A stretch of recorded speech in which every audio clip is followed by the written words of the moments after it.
私は久しぶりの大きな買い物に胸が高鳴った。すると突然電話がかかってきた。私のクレジットカードの会社だった。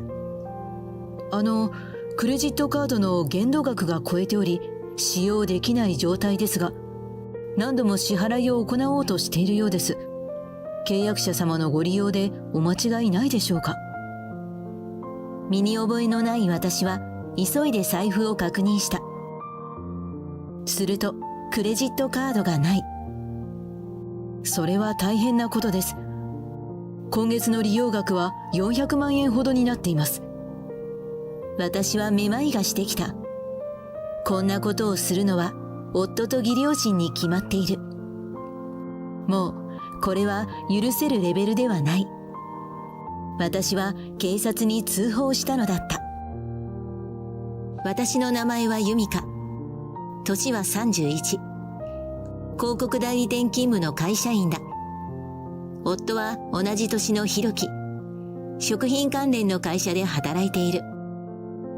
私たちは去年仕事の関係で出会って意気投合した。ちょうどお互いに結婚を意識していた時期でもあり、付き合ってから結婚までは早かった。私たちは結婚後もお互い仕事を続けていくつもりだった。私たち夫婦の生活費のことなんだけど、共通の口座を作ってそこから引き落とすのはどうかしら。共通の口座だとお互いのお金の使い道がわかるんだろう。夫婦とはいえそれはちょっと。じゃあどうしたらいいの？共通の口座はやめよう。共働きとはいえ俺は一家の主だ。家のお金は俺が払うよ。由美香は貯金してくれ。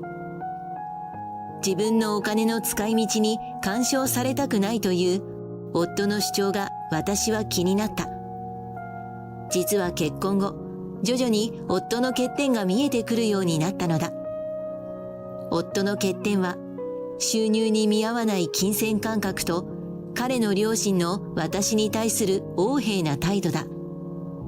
しかし、私は結婚生活は長い目で見るものだと自分に言い聞かせ耐えていた。夫の金銭感覚は私とは随分違っていた。私の給与収入は夫より多かった。私は仕事に時間をかけることが多く、交際費や遊びにお金をかけることはほとんどなかった。一方夫は友人との付き合いやファッションに至るまで全てにおいて高級志向だった。私が惹かれた夫の華やかさは彼の浪費癖の上に成り立っていたのだ。そして彼の両親もまた派手好きだった。観劇や旅行はしょっちゅうで、ブランド品が大好きだ。そういったものに興味のない私をバカにするのだ。あら、由美香さん。またそのお洋服なの？こないだも同じの着てたじゃないの？そうでしたっけ？母さん、由美香さんは最近よく言う、ほら、あれだ、ミニなんだっけ？別に私はミニマリストじゃないです。そのなんとかリストはどうでもいいのよ。弘樹の嫁がそんな身なりだとちょっとね。そんな身なりって。まあいいじゃないか。それより由美香さん、今度行くヨーロッパ旅行のことなんだけど。ヨーロッパ？ほほほ、そうなの。ヨーロッパだからね。当然それなりのお支度で行かなきゃいけないのよ。旅行カバンも靴も全部ブランド物で揃えたのよ。はあ、すごいですね。それでね、現地で由美香さんにもブランド品を買ってあげようと思ってね。何がいい？お気持ちだけで結構です。そんな高価なお土産いりませんから。あのな、由美香さん。お土産ではなくて、日本にいる由美香さんの代わりに買ってくるんだよ。そういうことよ。まあ50万くらい預けてくれたら、そこそこいい品物を買ってきてあげるわ。結構です。何もいりませんから。そうした義両親の金銭感覚は私にとっては理解不能だった。夫の方は自分の両親の贅沢志向を自慢げに話すのだ。俺の親はいいものがわかるんだ。本物志向なんだよ。俺もそういう環境で育ったから安物は合わないんだ。でもそれだとお金がかかるでしょ？大丈夫なの？義母は専業主婦で、義父は退職後の再任用で働いている。自宅は借家だし、どこにそんな贅沢する資金があるのか私は不思議だった。お金って、ユミカは本当にケチくさいな。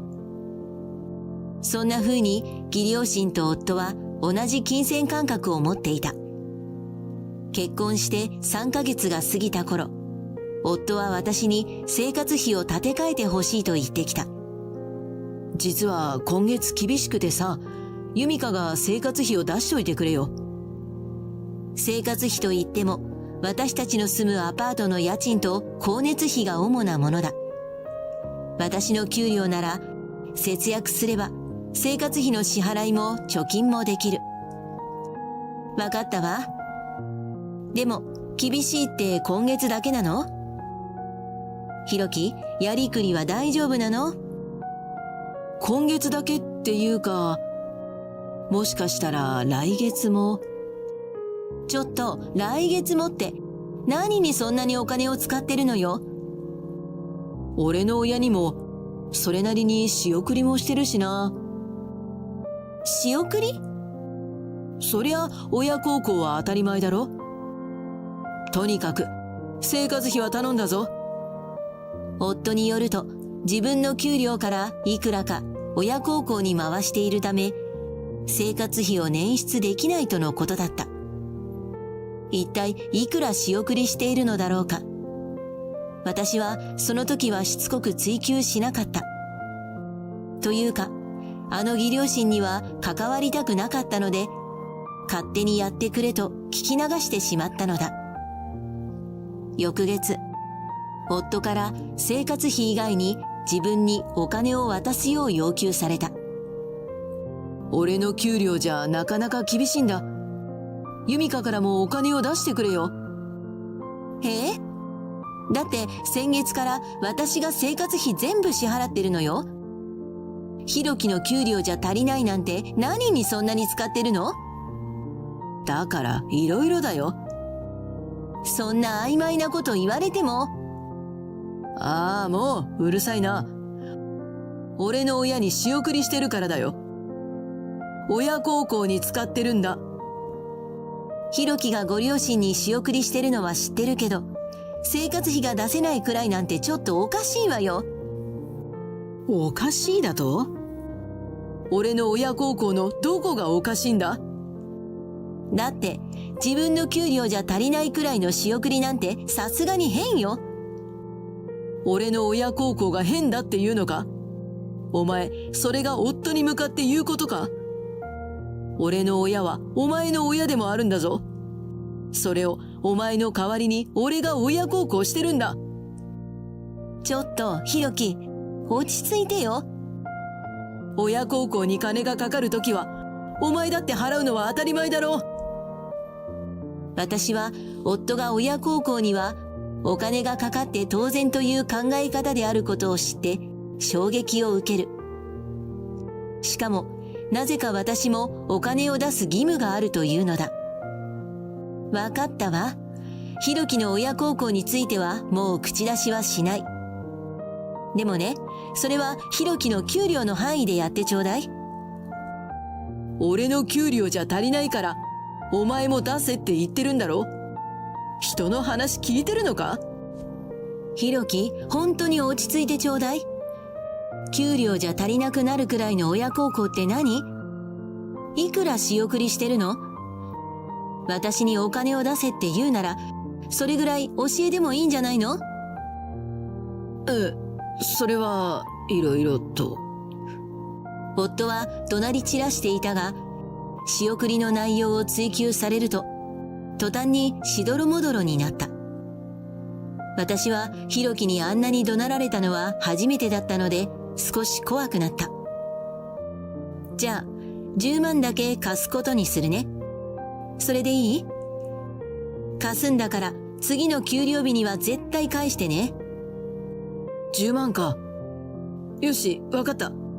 絶対返すよ。お金を受け取った夫は、機嫌が良くなったのかニコニコし始めた。私はとりあえず、夫にお金を渡して、その場を収めることにしたのだった。この日から、私の夫に対する信頼は消えてしまった。きっと、ひろきはお金を返しはしないだろう。この先、私たちは夫婦としてやっていけるのだろうか。私の予想通り、半年経っても夫は生活費を入れず、さらに親孝行のための資金援助を増額したいと、毎月私に要求してくる。私たちはこのことで喧嘩ばかりしていた。そんな生活が続くと、この結婚生活が私にとってひどく不公平なものに思えてきた。しかも夫は、時々私の貯金口座の残高も聞いてくる。私は自営のため、自分の給料や貯金については夫に隠すようになった。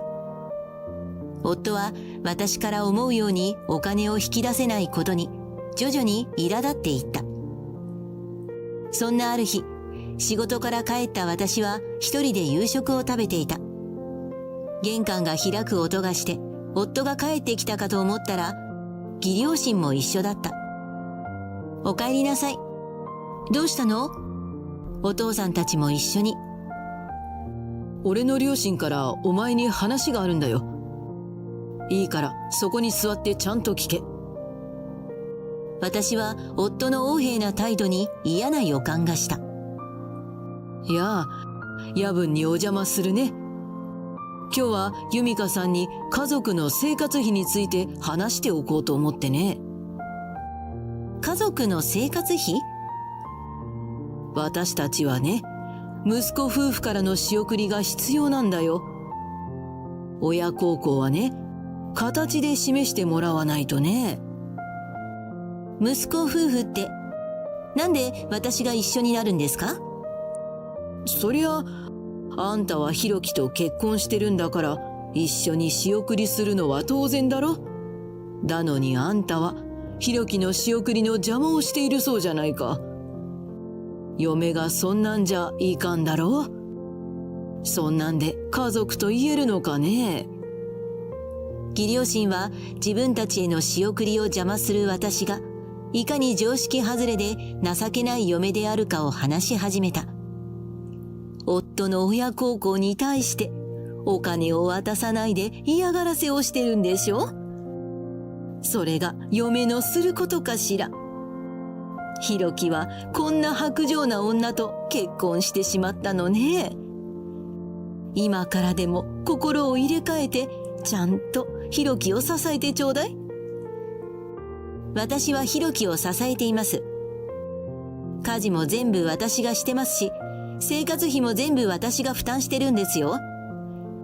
私たちは共働きなのに、どう考えてもひろきの方が負担は軽いですよね。私は義両親に反論した。ひろきは顔をしかめてちっと舌打ちをした。義母が腕組みをして上から目線で言ってきた。ねえ、こんなこと言いたくないんだけど、嫁が夫に逆らって結婚生活がうまくいくとでも思ってるの？続けて義母は言った。あなた、うちのひろきに捨てられてもいいの？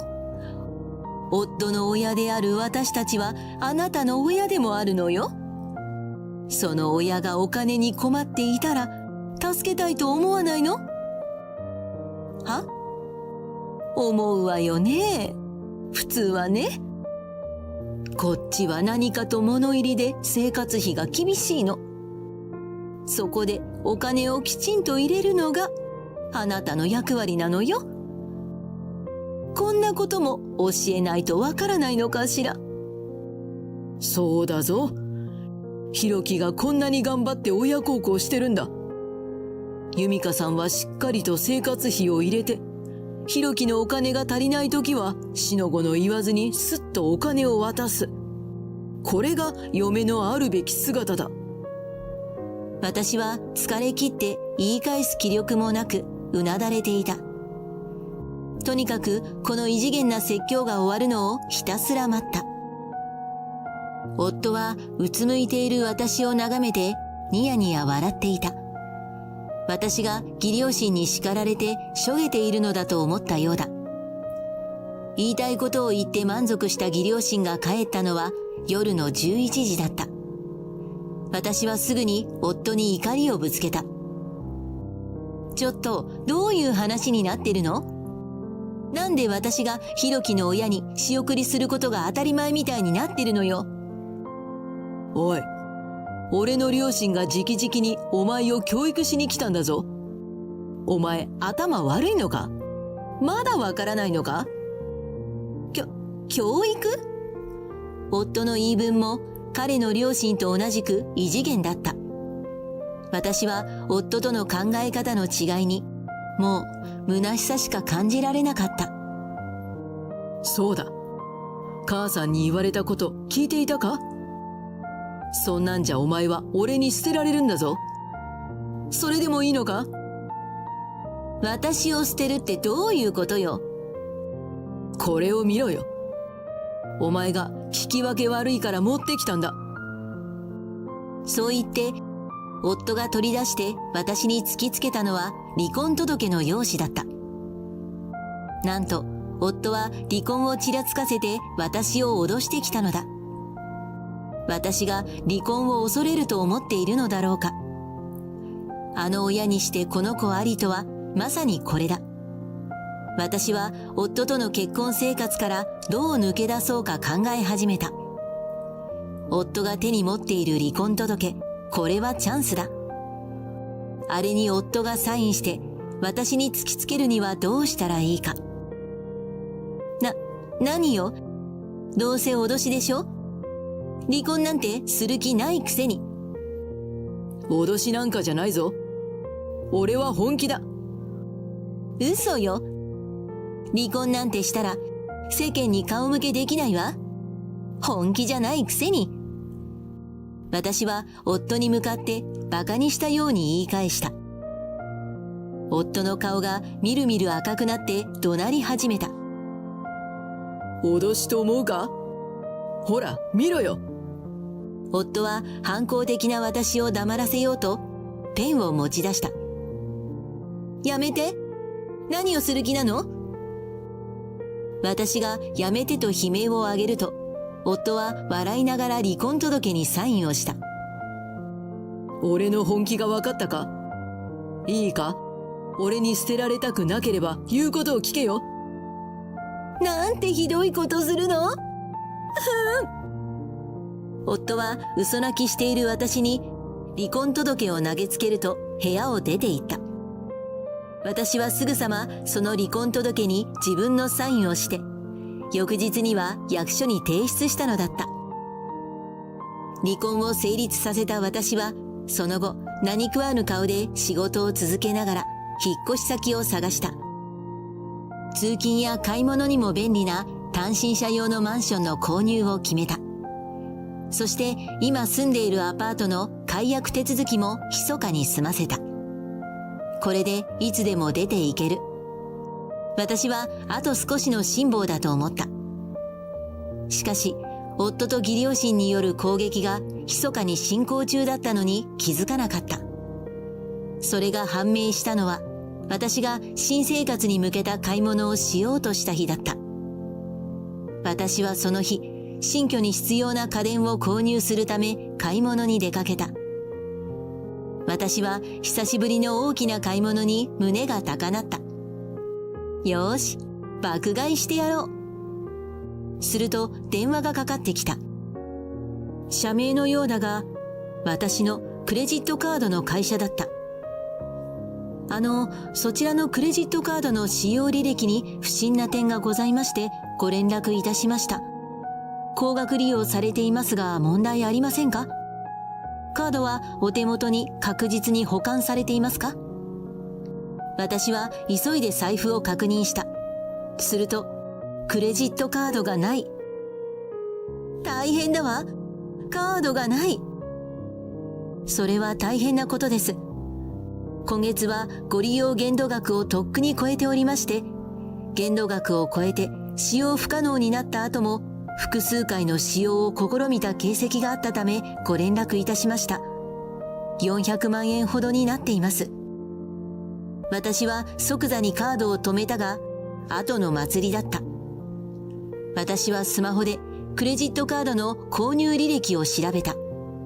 すると、温泉旅行やら高級ホテルやら、歌舞伎のチケット購入、観光列車のプレミアシートなどなど、明らかに義両親の趣味だった。私はめまいがしてきた。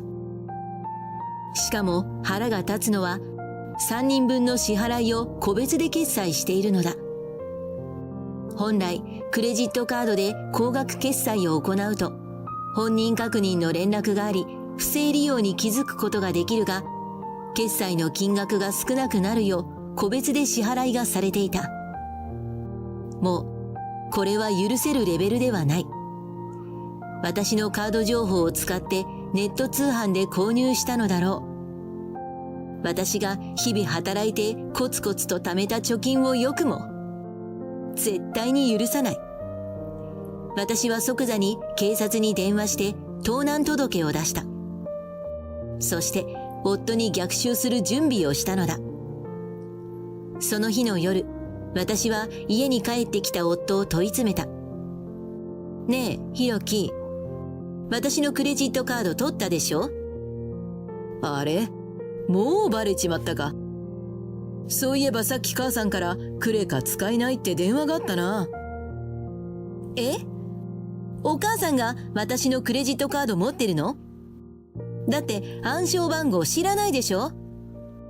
そんなのお前の名前でサインすりゃ使えるさ。夫は義両親にクレジットカードをあげたことを平然と言い放った。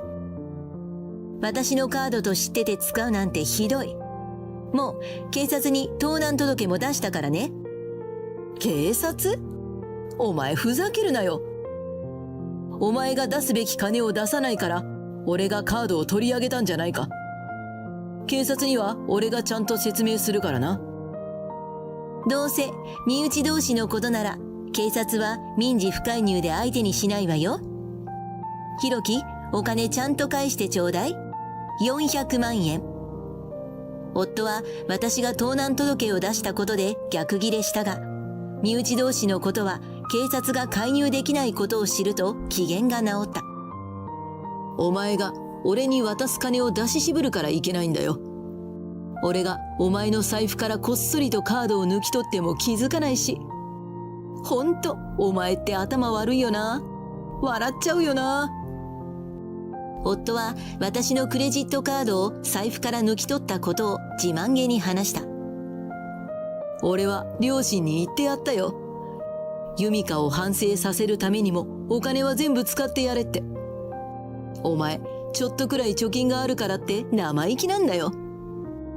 あのお金は独身時代に私が貯めたものなのに。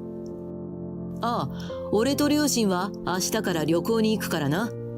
高級旅館で高級料理を楽しむんだ。俺って親孝行してるよな。ああ、支払いはお前のクレジットカードから引き落とし済みだ。よろしくな。私は怒りに震えながらポケットのボイスレコーダーを握りしめた。実は私はひろきとこの話をする前にボイスレコーダーを購入していた。そして今の会話をしっかりと録音していたのだ。翌日、夫と義両親は旅行に出かけた。私はその間に契約したマンションに引っ越した。そして今のアパートは解約して引き渡しを済ませたのだ。夫の荷物は3人が旅行から帰る日に合わせて着払いで義両親の家に送った。それと同時に、私は夫との会話を録音したボイスレコーダーを持って警察と弁護士に相談した。そして慰謝料請求の手続きを取ることにしたのだ。それから数日後、夫と義両親が旅行から帰ってきた。当然、夫はアパートに入れず、義両親は自宅に送られた息子の荷物の運送代金を請求された。すぐさま夫から怒りの連絡が来た。おい、どういうことだ？アパートに入れないぞ。お前の仕業か？あら、元夫のひろきさん。どうしたの？元夫？私たち、とっくに離婚してるわよ。あの日、ひろきがサインした離婚届は出しといたから。あとね、私のクレジットカード窃盗についてはきちんと賠償してもらうからね。離婚？なんで？なんでって、離婚の理由がわからないひろきの思考回路が私には不思議だわ。これからは私の弁護士を通してちょうだい。もう私には連絡しないでね。私は電話を切ると、夫の番号を着信拒否にした。その後、400万と慰謝料を取り戻した私は、新しいマンションで穏やかに暮らしている。夫はクレジットカード窃盗については、警察に事情聴取を受けたが、身内同士のことなので厳重注意で済んだらしい。それでも夫はすっかり震え上がってしまい、以後私に近づくことはなかった。義両親は相変わらず贅沢三昧で息子にたかり続けている。おかげで3人とも借金漬けになって義母がパートを始めたそうだ。最初のうちは私にお金の要求の電話がかかってきたが、弁護士が義両親に対して注意をするとピタリと連絡は止んだ。短い結婚生活だったが、自分の男を見る目のなさを反省するしかなかった。今は仕事を頑張りつつ、心配かけた私の両親に人並みの親孝行をしようかなと考えている。